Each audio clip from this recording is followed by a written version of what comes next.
Hoy contamos con encuentros jurídicos, la consulta popular como instrumento democrático del constituyente primario.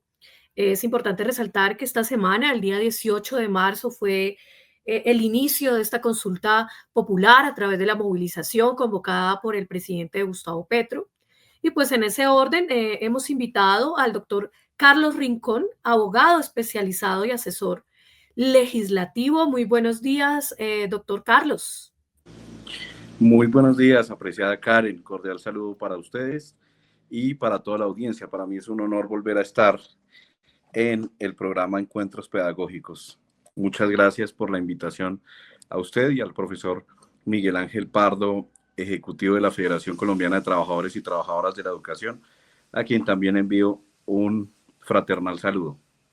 Bueno, y en este espacio de encuentros jurídicos también tenemos con nosotros a Miguel Ángel Pardo Romero. Muy buenos días, Miguel, secretario de prensa de FECODE. Bueno, y todos los títulos Bueno, que han Karencilla, recibido acá, Comisión de Política Educativa y secretario de prensa del Comité Ejecutivo de FECODE. Muy buenos días. bueno, Karencilla, un buenos días, un saludo vital, fraternal, pedagógico a ti, a todo el Magisterio de la Comunidad Educativa. Veo que no está nuestra compañera Paula y nuestra intérprete de señas, pero en todo caso un saludo desde acá. Espero que pues todo ande bien. Y pues al doctor Carlos Rincón, que es un reconocido abogado, compañero que ha sido asesor de la Federación en otro momento y que está especializado en los asuntos legislativos y actualmente es asesor legislativo en este momento con la senadora Sandra. Doctor Carlos, pues el asunto más está en este momento en el campo suyo que en el mío. Me queda absolutamente claro que el día 18 de marzo, digamos que América Latina y Colombia y el mundo registró como Colombia entraba en escena mediante una portentosa movilización social, el constituyente primario que ante una negativa de un puñado de senadores de la República, que señala y desafía que no va a hacer ninguna reforma social, que es más, que si pueden ni siquiera las van a debatir, pues ante ese desafío, pues creemos que desde el punto de vista político ha quedado ilegítima esta mayoría parlamentaria o estos sectores de la mayoría de parlamentarios de derecha. No es ilegal porque sigue pues obviamente el Parlamento en funciones, pero es ilegítima y entonces frente a eso se han mostrado pues dos salidas. Una, insistir en la movilización social permanente por parte pues de toda la población, porque son reformas que mandató la movilización social y estallido social, no son reformas de Petro. Y en ese orden de ideas, frente a eso, pues hay una que ha sido, como digamos, la usual, la movilización cada vez debe ser más fuerte, pero la otra es el tema de la consulta popular. Entonces, y es el mecanismo, los dos son mecanismos democráticos, la movilización social y la consulta popular. Queremos, pues, además del significado político que tiene llamar al constituyente primario a impulsar sus propias reformas, contenido desde el punto de vista pues, político también, pero especialmente como instrumento de la democracia para poder avanzar en la consolidación de Estado social de derecho, tiene la consulta popular, Carlos. Bueno, profe Miguel, sí señor, muchas gracias por la oportunidad de hablar acerca del mecanismo de participación.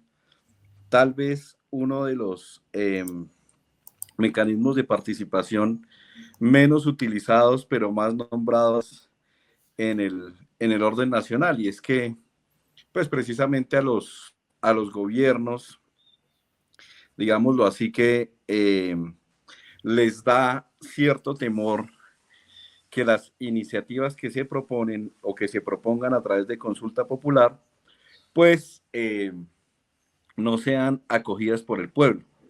En ese orden de ideas, desde un punto de vista eminentemente técnico, es necesario decir y reconocer de este gobierno, porque esta es la primera consulta popular de orden nacional que se presenta por parte de un presidente de la República y de sus ministros, o que se anuncia la presentación de esta consulta popular. Pues evidentemente eso demuestra la confianza que el gobierno, la rama ejecutiva, tiene en la respuesta que seguramente nos va a dar el pueblo en la votación de esta consulta. Es importante mencionar acá que el constituyente de 1991 estableció para modificar la democracia eminentemente representativa a una democracia participativa. La consulta popular se instituye entonces como un mecanismo de participación para definitivamente que la ciudadanía tome participación respecto de las decisiones trascendentales que implica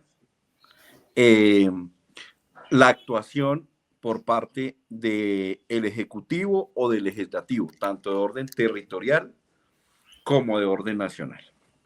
Entonces, primero reconocer eso, el mecanismo de la consulta popular para, de hecho, incentivar al mayor conocimiento de la ciudadanía respecto de esto, es un mecanismo que nos da la posibilidad de participar realmente de las decisiones que se vayan a tomar con nuestros destinos, no solamente en democracia representativa, sino en democracia participativa. Es decir, usted como ciudadano de verdad va a votar y va a decir, hey, sí, yo quisiera que esto pasara en mi vida, yo quisiera que esta decisión la adoptara el legislativo y se convirtiera en una ley de la República. Yo quisiera que esta decisión la adoptara el Ejecutivo y lo emitiera mediante decreto. Y ahí viene la primera situación, profe Miguel. La decisión de la consulta popular debe ser adoptada mediante un mecanismo de orden legal y constitucional, dependiendo de la respuesta, y esta es de carácter obligatorio. Es decir, directamente el pueblo no toma en estricto sentido la decisión, sino que le da prácticamente la orden al órgano encargado, dependiendo del mecanismo legal establecido, bien sea un decreto, bien sea una ley, para que este órgano del Estado lo lleve a cabo. Entonces, lo primero sea decir, la consulta popular, más allá de lo que todos conocemos, que es un mecanismo de participación, que sí, efectivamente es un mecanismo de participación, pero tenemos que aprender esto como propio. Es la posibilidad que yo como ciudadano tengo de decidir qué es lo que realmente me beneficia y no solamente estar esperando a ver qué puede ser lo que me beneficia en democracia representativa, sino en democracia participativa, que en eso evolucionó la Constitución del 91 con el Estado Social y Democrático de Derecho, tomar verdaderamente esa decisión. Y el segundo punto muy importante para definir la consulta popular está establecido en la sentencia C-150 de 2015, profe Miguel. Y dice lo siguiente, abro comillas para quienes dicen que si se hace una consulta estamos deslegitimando o el gobierno está deslegitimando al Congreso de la República y a la democracia representativa, que el Congreso ya habló y el Congreso tiene la última palabra. No, precisamente la sentencia C-150 de 2015, abro comillas, dice lo siguiente, es un mecanismo de participación que permite que cuestiones complejas sobre las cuales haya enfrentamiento ejecutivo-legislativo sean dirimidas por el pueblo, evitando así, en otras palabras, dice la Corte lo del bloqueo institucional, una parálisis en la adopción de dichas decisiones. Más claro no puede estar. Entonces, esta sentencia C-150 evidencia otro elemento de concepción de la consulta popular. Bueno, cuando ustedes no se pongan de acuerdo, pues ahí tenemos al pueblo, que es el constituyente primario, que según nuestro Estado social y democrático de derecho es quien le da las órdenes al Estado. Pues entonces consúltenle al pueblo para evitar la parálisis en la adopción de las decisiones. Entonces, en primer lugar, pues estamos hablando de un mecanismo y un instrumento muy potente desde el punto de vista de la democracia, por lo que creo que esa es la dimensión del asunto. En segundo lugar, vamos a ver si paso mi examen aquí de derecho. Es el mandato, el resultado que se produzca en una consulta popular es vinculante y es un mandato popular directo que no puede objetar, no podría objetar el Congreso en este caso. Digamos que eso es como la segunda conclusión. Pero viene un asunto, ¿dónde podría el Congreso obstaculizar el proceso de consulta popular acudiendo a las técnicas jurídicas legales? Voy a decirlo, no solamente a las normales, que es pues todo el tema de la propaganda y todas esas cosas, sino dónde el Congreso podría atravesarse a ese mecanismo de consulta popular, porque tiene un procedimiento, esta convocatoria, pues en donde el Congreso también tiene algunas cartas que jugar, preguntaría yo. Sí, pues la ley de mecanismos de participación 134 del 94, que fue modificada en el 2015 por la ley 1757, mantiene hoy vigente, digamos, como unos elementos de equilibrio de poderes, digámoslo así, de equilibrio de poderes en nuestra tradición, en nuestro sistema romano-germánico de tradición de poderes, porque ese es nuestro sistema de derecho. Entonces, en ese sistema de equilibrio de poderes, digamos, aún basado también en la jurisprudencia que se ha venido emitiendo, voy a empezar por las consultas populares del orden local y territorial. Allí se presenta la consulta a la asamblea o al consejo, pero las preguntas son revisadas por los tribunales de manera previa, en los tribunales administrativos, en la local y en la territorial, en la departamental. En la nacional, algunos expertos dicen por noticias, toda la cosa, que necesita, por ejemplo, un concepto previo de la Corte Constitucional. Esto no lo dice la ley. De hecho, hay una disyuntiva de conceptos entre varios constitucionalistas de que si la Corte Constitucional debería aprobar o no el contenido de las preguntas. No, la ley no dice eso, es decir, no es obligatorio. Lo que sí es obligatorio en la consulta popular del orden nacional, presentada por el presidente y todos sus ministros, como lo dice el artículo 53 de la ley 134 del 94 y el artículo 50 de esta ley, en una interpretación sistemática, requiere concepto previo y favorable del Senado de la República. Es decir, para que la consulta pueda someterse a decisión del pueblo, requiere concepto previo y favorable. Esto lo dice la ley. Y está en el artículo 50 de la ley 134 y en el 53, abro comillas, pues para que quede absolutamente claro. En la consulta popular de carácter nacional, el texto que se someterá a la decisión del pueblo, acompañado de una justificación de la consulta y de un informe sobre la fecha de su realización, será enviado por el presidente de la República al Senado para que dentro de los 20 días siguientes emita concepto favorable por decisión de la mayoría de sus miembros, actualmente 54, el Senado podrá prorrogar este plazo en 10 días más.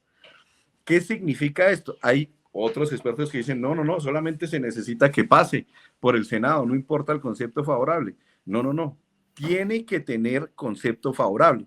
Y en el estudio de ese proyecto de ley del año 94, y con una sentencia también del año 94 de la Corte Constitucional, es que aparte se declaró exequible.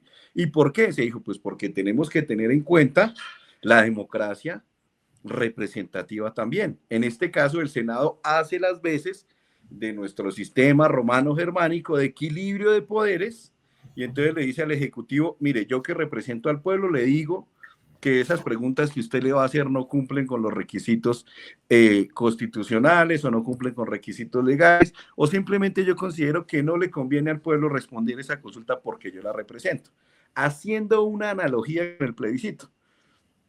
Entonces, cuando Bueno, no con el plebiscito que pasó de La Paz, sí, sí, ¿se sí. acuerda el plebiscito de La Paz?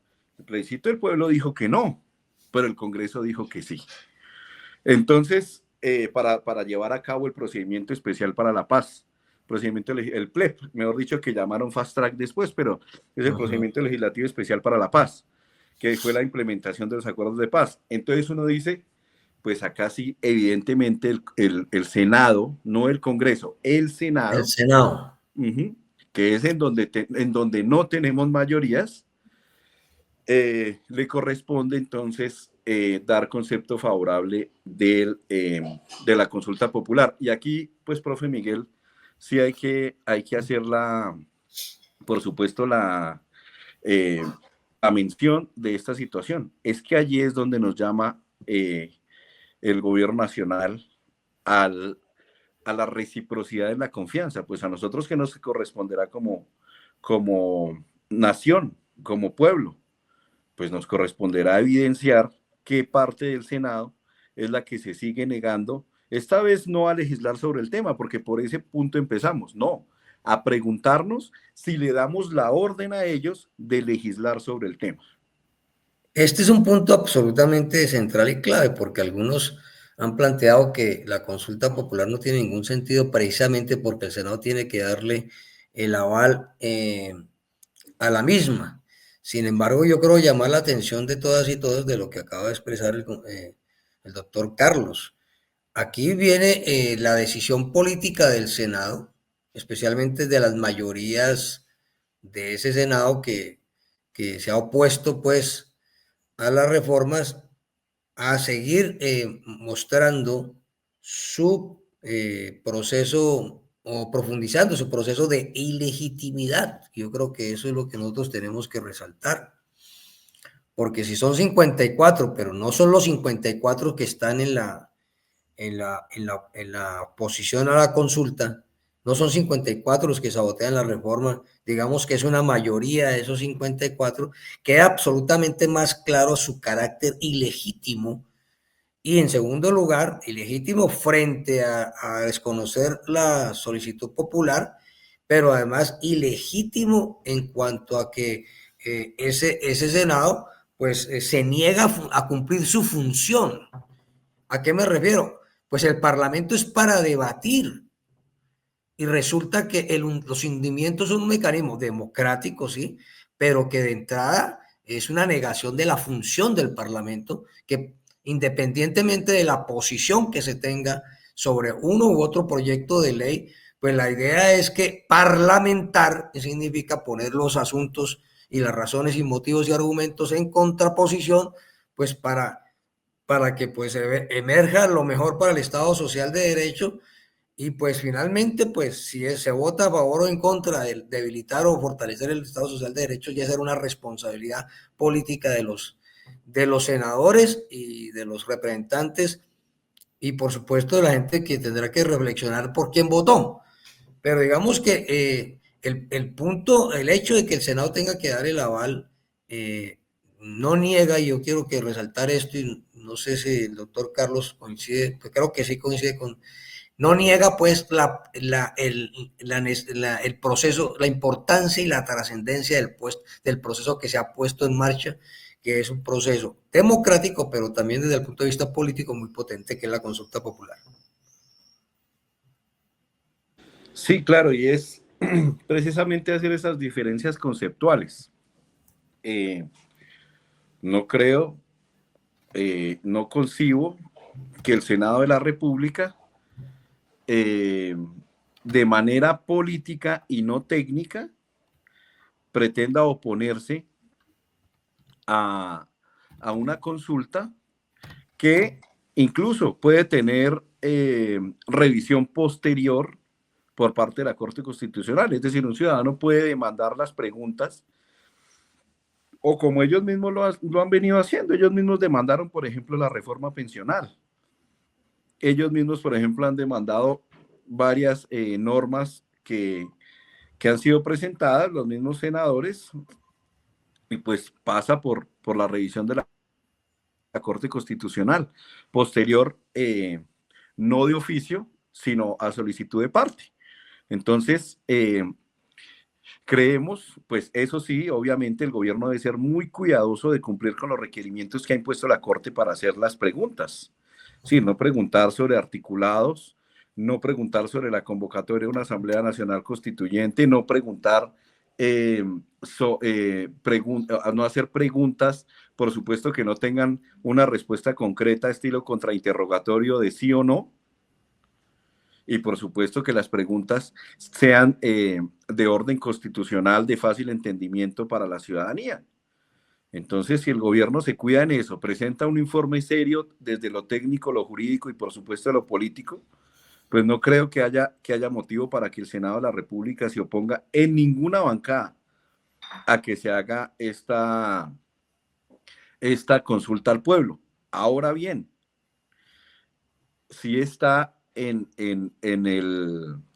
digamos, como en el ejercicio democrático del pueblo, de quienes son y no se consideran progresistas. Pero creo que todos somos progresistas en la garantía de nuestros derechos. Es decir, las personas, mire, yo digo, profe Miguel, que una de las cosas que genera igualdad en el mundo, una de las cosas que genera igualdad es el voto.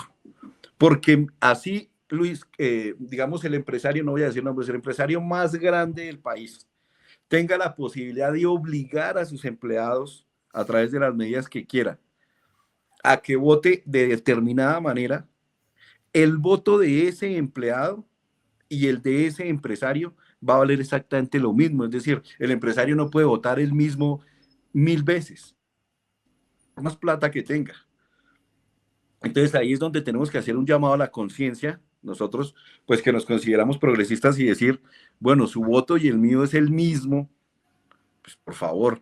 Entonces yo creo que en ese sentido ninguna bancada del Senado y ningún ciudadano colombiano que estemos dentro del censo electoral vamos a querer, por supuesto, desconocer que hay una posibilidad de mejorar nuestras condiciones de vida.